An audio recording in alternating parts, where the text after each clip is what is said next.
That 348-foot super yacht named Amadea was seized from a Russian oligarch by the United States Justice Department back in 2022 after Russia invaded Ukraine.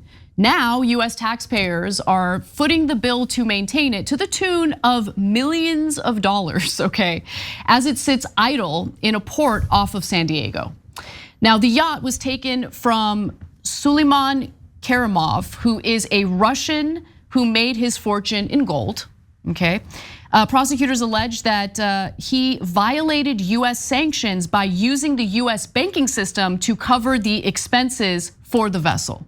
Now, federal prosecutors have asked a judge for permission to sell the vessel, saying its expenses are excessive and has cost the government $20 million, according to recent court filings. The recent appraisal values it, meaning the yacht, at $230 million, according to the US Marshals Service. Now, the monthly costs total to roughly $600,000 to maintain the yacht. Yachts are expensive, man. It's not just the cost of the yacht. Maintaining it is so expensive. So plus there's another $144,000 in insurance, according to court records. We're even insuring it? These are all monthly expenses. We're insuring the yacht? Yeah. If you got apparently if you have a $230 million yacht, you got to insure it. And they pay $144,000 a month just for insurance. With occasional one-off fees to cover dry docking expenses, because of course, it adds another $178,000 a month, placing the overall bill at $922,000 a month, the record said. So if we stop, apparently there's a problem if we stop maintaining it. We as American taxpayers must maintain the yacht, must maintain it. Can we go on it if we're paying for it? How fun would that be? That's a really good point.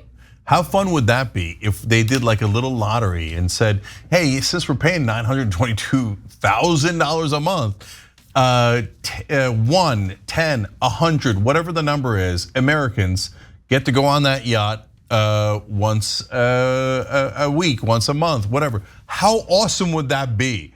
Then all of a sudden, the American people would love their government. It needs to be treated as a public entity as long as we're paying for it, for the maintenance of it.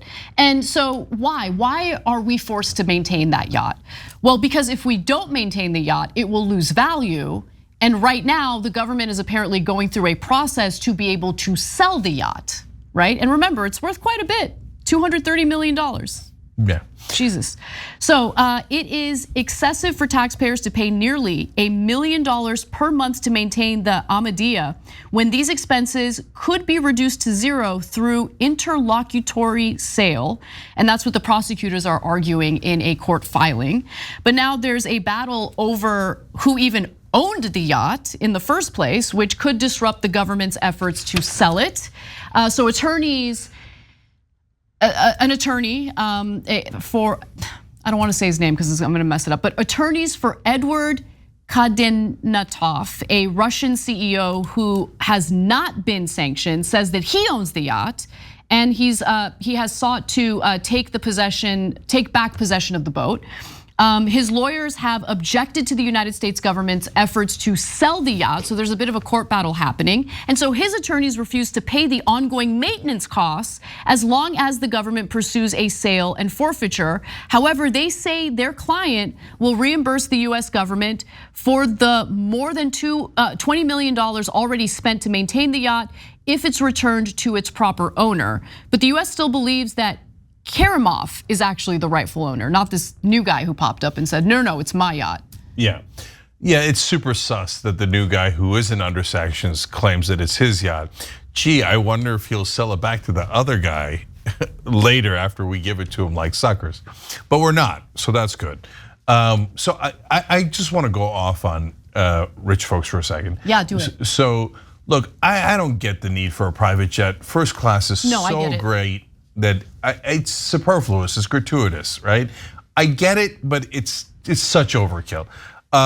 There's a building in India that was the most valuable house in the world for a while. I don't know if it still is, but it looks like a commercial building and it's gigantic, but it's someone's house.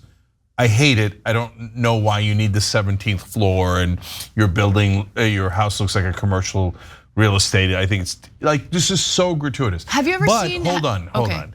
But I like yachts. Like I like first class. When I was on, just many times when I was at MSNBC, I used to fly first class. It was amazing, right? Yachts are super fun. Who doesn't want to go on a boat that's beautiful and huge, etc. But these boats, do you saw that yacht? What? It's gigantic. Why do you need, like, that could fit hundreds of people on it? Why do you need it to be that big? And I'll tell you the answer to that question. It's because they're competing with other billionaires. And whoever has the bigger yacht, they think has the bigger right? So that's how these idiots, that's why they spend so much money on these yachts that they barely go on. I mean, Bezos paid over $500 million for his yacht and it was sitting in a dock for years and years. They couldn't even get it out of the European country that it was in. More money, more problems, okay? Like I don't want to have too many responsibilities, financially speaking. Like I just want like a modest little home with like my closest neighbor, maybe 5 miles away. You don't want them to be too far, right? There could be an emergency, you might need them. And a garden, I want a garden. Like simple things, sample, as my dad would say, sample, okay? The women's would like sample things. Simple, like I just want to enjoy time with my family and my dog and have a garden. Like the simple things in life. Look at the flowers, like these people are crazy. This is too much, it's too stressful. The government's gonna take it from you, man. You're a freaking oligarch and you're doing bad things. You're violating sanctions and stuff. Yeah, what are you doing? That. Don't be a bad guy, just have a garden and be happy. But seriously, that does go to my main point at least, which is you think they're happy with all this wealth? They're not even happy. Because they're like, oh no, my gigantic, gratuitous, enormous yacht is not quite as enormous as Bezos's. And now his insecurities have turned into a financial liability for us, right? Like you had to buy the yacht and then violate our sanctions, and then we had to take your boat or your yacht. I know they're different things, and now we have to freaking pay for the maintenance. No, let's sell it. Let's sell it right now. Who cares about the court system? Let's break the law. No, don't do that. I know, I'm kidding. We got to follow the law. And by the way, I don't want to take people's stuff if it's not the right thing to do. So, like they yell at Biden for giving back some money to Iran, but what the part they don't tell you is, we kind of stole their money in the first place. Yeah. Like they made the mistake of putting it in our banks. We're like, well, we'll just take it. And then we'll negotiate with you guys. And if you guys give us a whole bunch of stuff, including some prisoners that they took, which was totally wrong on their part. So it's not like the government of Iran is like angels or anything. No, they did, no one. So they did terrible things. We steal their money and then we do a trade and then everybody yells at each other, etc. So, but in this case, Russia did invade, and people who were financing the war, etc. In terms of Ukraine, this was the sanctions. It makes sense. And if you're crying over it, I don't know, maybe don't invade a sovereign country. Final thing, even if the government succeeds in being able to sell that yacht, their payday may come a long way from now, if at all. Let's see why. The attorneys for the yacht, the holding company, have basically tried to stall and extend this as long as possible. So, we don't really know. What could happen is they would sell it, and then that money wouldn't immediately go to the government. They would then fight over those proceeds. And so even if they sold it in a week, it could be months or even years before the US actually got the money. Great.